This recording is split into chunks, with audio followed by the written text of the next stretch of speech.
নমস্কার। আজ আমরা পশ্চিমবঙ্গের নভেম্বরের প্রথম সপ্তাহের আবহাওয়া নিয়ে একটু বিস্তারিত আলোচনা করব। আমাদের কাছে যে তথ্য আছে সেটা মূলত 1 থেকে 8 নভেম্বর 2025-এর পূর্বাভাস, আর কিছু জরুরি সতর্কতাও রয়েছে এর সাথে। হ্যাঁ, একদম। আমরা চেষ্টা করব এই পূর্বাভাসটা ভালোভাবে বুঝতে। মানে উত্তর আর দক্ষিণবঙ্গের পরিস্থিতি ঠিক কেমন থাকবে, বিশেষ করে আজকের 1 নভেম্বরের সতর্কতাগুলো কেন এত গুরুত্বপূর্ণ। ঠিক নভেম্বরের শুরুতে আবহাওয়ার এই যে একটা পট পরিবর্তন, এটা কিন্তু বেশ জরুরি। ঠিক তাই। একদিকে বর্ষা সবে গেছে, আবার শীতও আসছে আসছে করছে। এই সময়টার আবহাওয়াটা বোঝা দরকার। দৈনন্দিন জীবন, চাষবাস, অনেক কিছুর ওপরই এর প্রভাব পড়ে। তাহলে চলুন শুরুতেই উত্তরবঙ্গের ছবিটা দেখি। 1 নভেম্বর মানে আজ, সেখানে ঠিক কি অবস্থা থাকতে পারে? দেখুন, পূর্বাভাস যা বলছে, আজ উত্তরবঙ্গের প্রায় সব জেলাতেই, ধরুন দার্জিলিং, জলপাইগুড়ি, কালিম্পং, হ্যাঁ। এই জায়গাগুলোতে মাঝারি ধরনের বৃষ্টি কিংবা বজ্র বিদ্যুৎ সহ বৃষ্টির বেশ জোরালো সম্ভাবনা আছে। একটু ভিজে ভিজে ব্যাপার আর কি। তার মানে নভেম্বরের শুরুটাই উত্তরে বেশ ভেজা থাকছে। এটা কি চলতেই থাকবে মানে পরের কয়েকদিন? না, দেখুন, এই জোরালো বৃষ্টির প্রভাবটা মূলত আজকেই বেশি। 2 নভেম্বর থেকে বৃষ্টির দাপটটা বেশ খানিকটা কমে আসবে। হালকা বৃষ্টির সম্ভাবনা অবশ্য থাকছে কিছু জায়গায়। আচ্ছা। আর 3 নভেম্বর থেকে কিন্তু আবহাওয়ার বেশ ভালো উন্নতি হবে। আকাশ পরিষ্কার, একদম শুষ্ক আবহাওয়া। তার মানে সপ্তাহের শুরুতে একটু ভেজা থাকলেও তারপর ব্যাপারটা ঠিক হয়ে যাবে। হ্যাঁ, এক্স্যাক্টলি। একটু সামলে চলতে হবে প্রথম দিনটা। আচ্ছা। আর তাপমাত্রার কি খবর? ঠান্ডা পড়ার কোনো ইঙ্গিত আছে? হ্যাঁ, সেটা একটা গুরুত্বপূর্ণ বিষয়। আগামী 2-3 দিনে রাতের তাপমাত্রা কিন্তু 2 থেকে 3 ডিগ্রি সেলসিয়াস কমতে পারে। বেশ খানিকটা। হ্যাঁ, বৃষ্টিটা কমলে, আকাশ পরিষ্কার হলে ঠান্ডা আমেজটা বেশ জাঁকিয়ে বসবে। উত্তরে তো একটু বেশিই বোঝা যাবে। বেশ।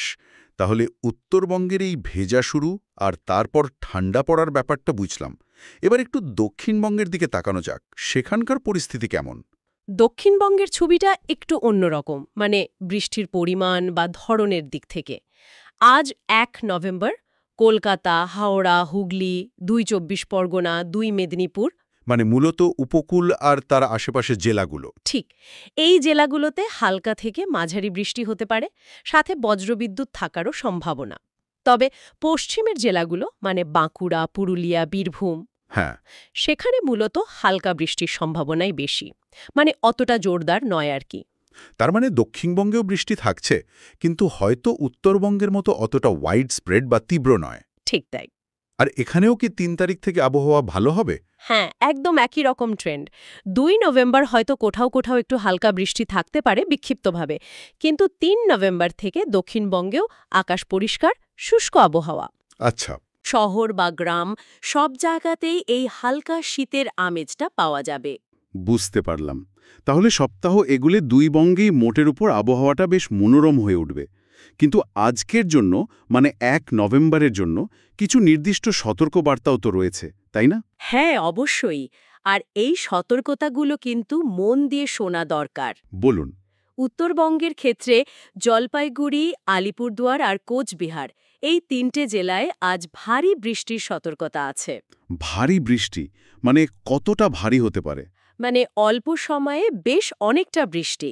এর ফলে নিচু এলাকাগুলোতে জল জমে যাওয়ার একটা আশঙ্কা থাকে। আচ্ছা। মানে জল জমার সমস্যা হতে পারে। হ্যাঁ, চাষের জমিতেও জল জমতে পারে। এছাড়াও উত্তর ও দক্ষিণ দিনাজপুর আর মালদা জেলায় বজ্রবিদ্যুৎ সহ ঝড়ো হাওয়া বইতে পারে। ঝড়ো হাওয়া? গতিবেগ কেমন থাকবে? ঘণ্টায় 30 থেকে 40 কিলোমিটার। সাথে বজ্রপাতেরও সতর্কতা আছে। আর পাহাড়ি এলাকা, দার্জিলিং, কালিম্পং, সেখানে এই বৃষ্টির জন্য ভূমিধসের একটা ছোটখাটো সম্ভাবনাও থাকে। এটা তো একটা চিন্তার বিষয়। অবশ্যই। তাই খোলা মাঠে বা গাছের নিচে থাকাটা এই সময় বিপজ্জনক। ফসলেরও কিছু ক্ষতি হতে পারে, বিশেষ করে পাকা ধান বা সবজির। বুঝলাম।